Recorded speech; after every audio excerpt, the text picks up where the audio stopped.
YouTube y soy el colaborador del proyecto que ahora le vamos a contar.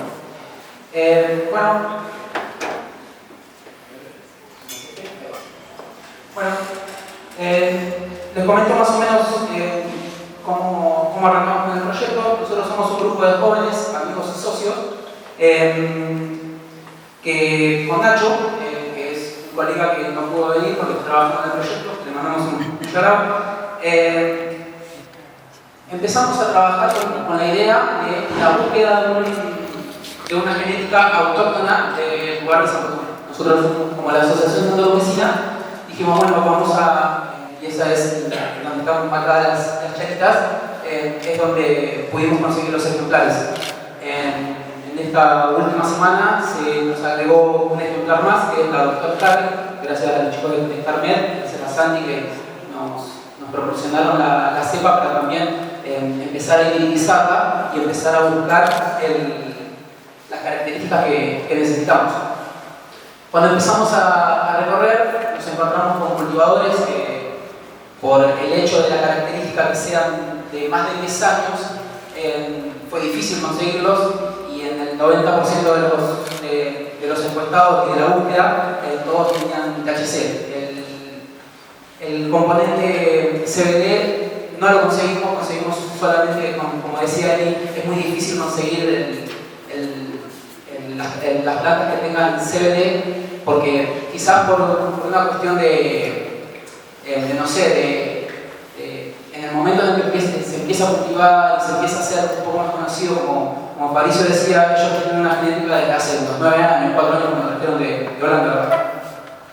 La gente que ha empezado a cultivar en Santo Tomé, por lo menos en esa cantidad de años, imagínense, el año 2012, 2013, 2014, empiezan a cultivar dentro de la clandestinidad y por eso también, quiero volver acá, por eso también la zona periférica de la región.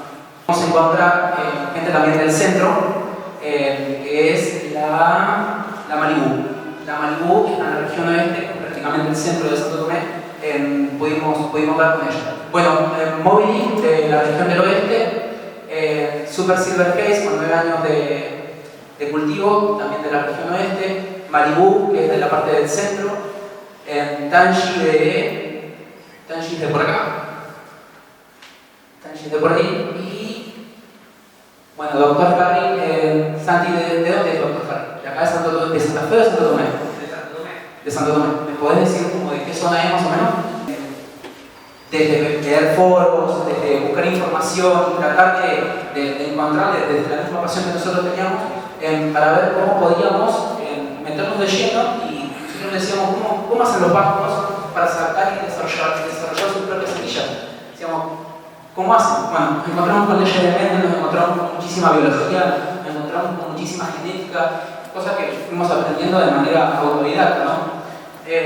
Vamos a arrancar, para ponerlos en contexto. Las plantas son plantas dioicas y algunas monoicas. Hay otros poliploides, hay otras triploides, que son mutaciones más genéticas, pero específicamente en el 90% de los ejemplares tenemos plantas dioicas. Las plantas dioicas significa que, como decía Fabio, corresponden 2 alelos por cada cromosoma. Este es específicamente el gen de una planta de cannabis, la cual tiene 10 pares de cromosomas, y lo del THC, lo decía Fabricio, el THC y el CBD se alojan en el cromosoma 6. Por ahí te van a dar. Bueno,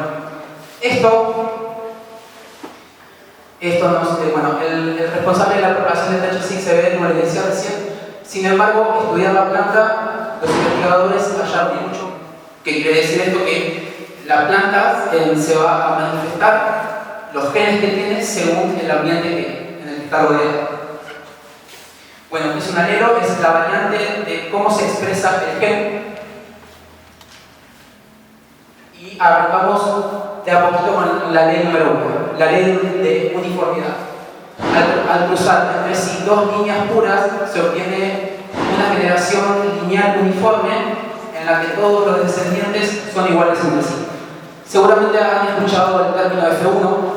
El término F1 es para describir exactamente lo que pasa acá. Si tenemos dos plantas de línea pura y las cruzamos genéticamente, van a salir todas exactamente igual. Es el cuadro explica un poquito más.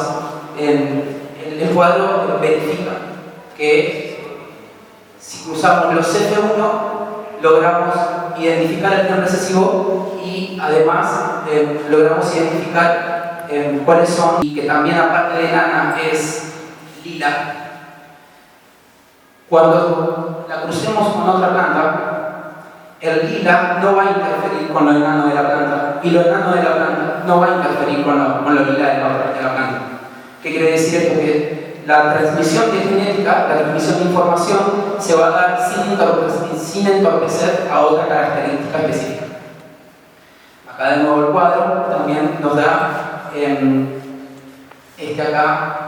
AB y AB que es distinto, corresponden a que una planta tiene una característica y otra característica. Y ahí en el cuadro deja claro que se sigue cumpliendo la ley.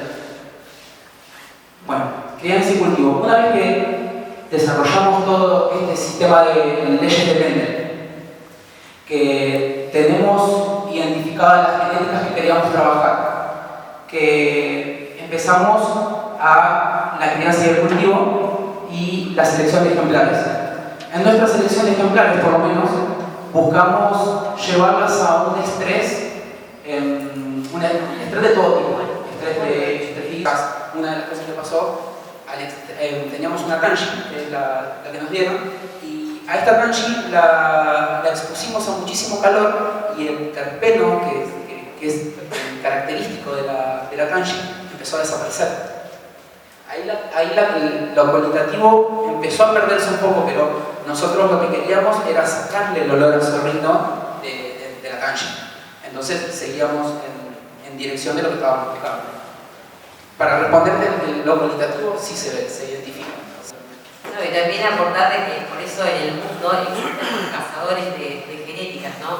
Porque ha habido tanto cruzamiento entre genéticas. Bueno, todo el mundo sabe de que el cannabis fue mucho tiempo un mercado ilegal, pero también justamente un desarrollo de genéticas que iban muy orientadas al THC. Cuando el mercado se legalizó y justamente se dio la posibilidad para un mercado con un porcentaje de cannabinoides que sea puro en CBD, era muy difícil justamente volver a revertir esas genéticas para que empiecen justamente a expresar la parte de CBD, ¿sí? Entonces, hoy en día creo que bueno, el mercado está medio confuso entre aquellas genéticas que están siendo justamente uno en uno y aquellas que están buscándose justamente que sean lo más puras posibles para el mercado comercial. Así que bueno, es todo un mundo, todo un desarrollo y realmente es todo un arte que se desarrolla a nivel mundial, la búsqueda de genéticas puras y justamente las primeras para que esas expresiones raras no ocurran. ¿Alguien más tiene alguna pregunta? Sí, la pregunta sería tanto para Fabi como para vos, Fabi. Sí. Si la producción de cannabis oil está prevista bajo condiciones controladas exclusivamente, es decir, bajo el sistema indoor, o bien si hay algunas alternativas. Sí, perdón que respondo por Fabri, pero Fabri tiene desarrollada en el exterior. Vi una foto hoy que decía Laguna Paiva y efectivamente estaba en el exterior. Entonces ahora viene la segunda pregunta. ¿Dónde a nivel, digamos, región, Santa Fe, hay algunas zonas en que no se darían las condiciones para el cultivo? Esto es una opinión personal. Particularmente a nosotros nos pasó, por ejemplo, que nosotros que nos parece un proceso muy duro particularmente, pero por ejemplo si vas para el norte, para lo que es la zona de Rincón y eso, el terreno es mucho más arenoso, mucho más permeable, mucho más penetrable. Eso te puede garantizar que quizá la planta tiene más lugar para buscar nutrientes, pero por ejemplo se te puede garantizar mucha más inestabilidad, no se viene metido de la tumba, digamos. Un lugar terreno así ideal, no lo sé, lo importante nuevamente para mi criterio, digamos, es tratar de desarrollar o trabajar con una variedad que se acomode a tus condiciones de cultivo, no buscar a la inversa, más condiciones de cultivo hacia la variedad. Por eso cuando hablábamos de líderes, digo que yo como pienso esta variedad. Me gusta cultivar el crop, por ejemplo, el padre que punta solamente, bueno, tengo una variedad que se aplica a eso. Me gusta cultivar una planta y hacer que salgan 1000 ramos con un IST. Bueno, no fue una variedad que se comporte como alomito bien, tirando buenas puntas para todos lados. Entonces por ahí yo no trataría de buscar un escenario ideal, pero sí trataría de identificar las variables de la genética del germoplasma que tengo disponible para ayornarlo a las condiciones y seleccionar de base a las condiciones de cultivo que tenemos nosotros. Claro, el tema es que al haber un crisol enorme de genéticas y adaptabilidades y demás, sinceramente creo que en el único lugar que no debe haber es en Antártida. Porque hasta en la región de la Hindu Kush o en los Alpes o en cualquier lugar el cannabis encuentra la manera para salir, porque por eso salieron las ruderarias, por eso salen las automáticas, en lugares en el que el fotoperiodo no existe, porque por ejemplo, no sé, se me ocurre, cuando están las bodegas boreales que me salen, ¿cómo? En los polos o las altas. Claro, en los polos el fotoperiodo no existe y aún así salieron las hembras. O sea, es como te dice Fabri, no es buscar el escenario correcto, es buscar lo que vos querés en el escenario que tenés y buscar la genética apropiada para lo que querés, que se adapte a lo que tenés.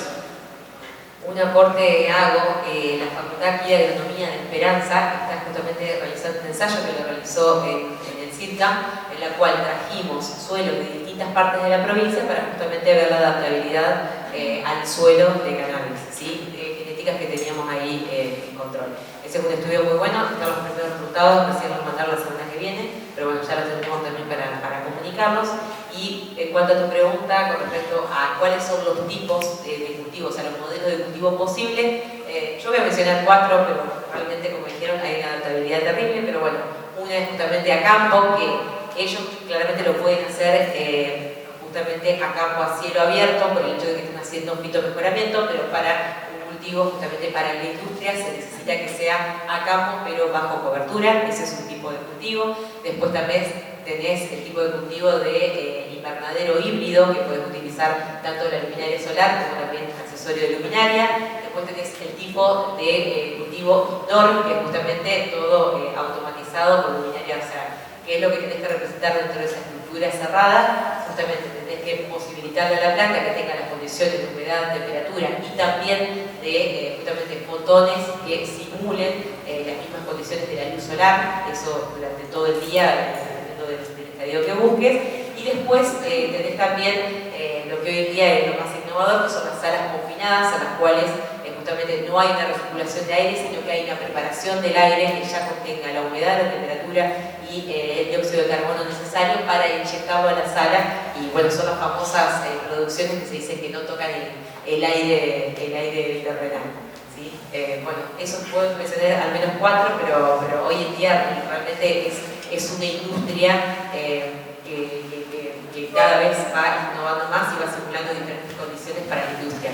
De hecho, hace muy poco, bueno, para compartirles, tuvimos la posibilidad acá del Ministerio de la Producción de estar presentes en la conferencia del ICBC en Alemania, y hubo un panel específicamente con esta discusión, en la cual hubo una pelea, porque aquellos que hacen justamente desarrollos de tecnologías para cultivo indoor promueven que hacen la mejor calidad floral, pero también hay toda una cultura que viene regada con culturas milenarias que tiene que ver con el cultivo de la planta de manera consociada, de manera justamente en inclusión con otros cultivos, y también el autocultivo que se percibe en los patios de las casas, en los campos, y bueno, también hubo una discusión sobre eso. Entonces, realmente la planta de cannabis sativa es una planta muy adaptable, como dijeron, bajo muchas condiciones. Siempre hay que fijarse cuál es el producto y la calidad final que uno quiere obtener.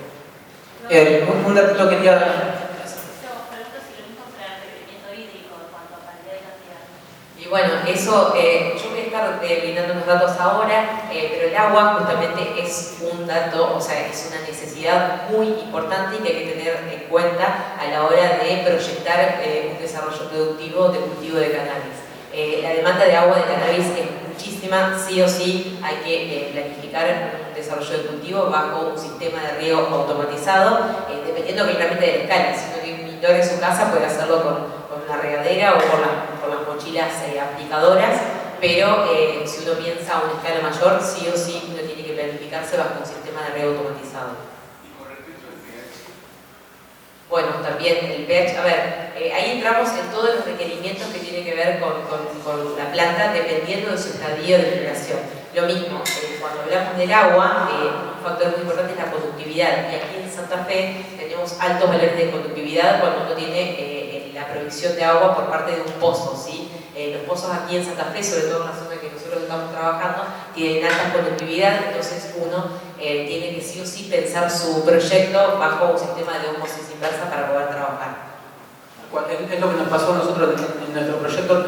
Trabajamos con agua del pozo y la cantidad de micronutrientes que tiene es altísima, tiene unos ppm de 7000 y hace que la planta, bueno, se muere porque no, como que se empacharían, si se quiere.